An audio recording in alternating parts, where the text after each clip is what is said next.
पुत्र नारद जी को नहीं मालूम कि सत्कर्म क्या है, तो हमें कैसे मालूम होगा। तो कुटिया छोड़कर ही भाग गए, क्योंकि किसी को नहीं पता कि सत्कर्म क्या है।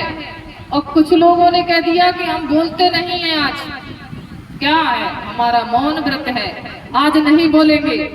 कि उनके चेलाओं ने बताया कि ये महाराज जी क्यों नहीं बोल रहे हैं कि आज इनका मौन व्रत है नहीं, डर की वजह से कि जब ब्रह्मा जी के पुत्र को सत्कर्म का मतलब नहीं पता है तो हमें कैसे, हम तो साधारण से साधु संत हैं। और कलयुग में तो वैसे भी आडंबर है संतों के नाम पर, तो इतने बड़े ज्ञानी है नहीं, कैसे बता दें सत्कर्म क्या है। तो इसीलिए नारद जी भागते हुए सीधे बद्रीनाथ पहुंचे और उन्होंने सोच लिया कि जाकर के जो बद्रीनाथ में नर और नारायण के रूप में भगवान विराजमान हैं, उनसे ही पूछेंगे जाकर के कि सत्कर्म क्या है। तभी ब्रह्मा जी के जो पुत्र हैं सनकादिक ऋषि, वो मिल गए। तब उन्होंने नारद जी से कहा कि सत्कर्म क्या है वो हम आपको बताएंगे। और कहा कि सत्कर्म अगर करना है वो है श्रीमद् भागवत कथा, ज्ञान यज्ञ, साप्ताहिक कथा।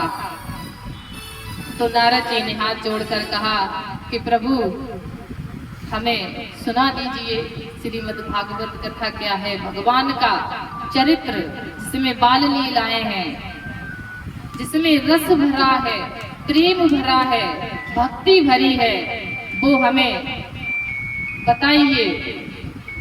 तब सनकादिक ऋषियों ने कहा कि यहाँ नहीं, श्रीमद् भागवत कथा करने की भी कुछ नियम है। उन्होंने कहा ऐसी जगह करनी चाहिए जहाँ ज्यादा से ज्यादा पब्लिक आ सके, ज्यादा से ज्यादा लोग आ सकें। तो ऐसी जगह कौन सी है?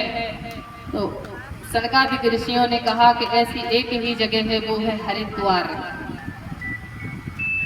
क्योंकि अगर हम हरि के पास जाएंगे बद्रीनाथ, तब भी हरिद्वार से ही जाएंगे, और भगवान शिव जी जो हर है उनके पास जाएंगे तब भी वहीं से होते हुए जाएंगे। इसलिए एक वही ऐसी जगह है जहाँ पर हम श्रीमद् भागवत कथा का आयोजन कर सकते हैं। तो हरिद्वार में गंगा जी के किनारे उस घाट का नाम है आनंद तट, आनंद घाट। वहीं पर श्रीमद् भागवत कथा का आयोजन किया गया।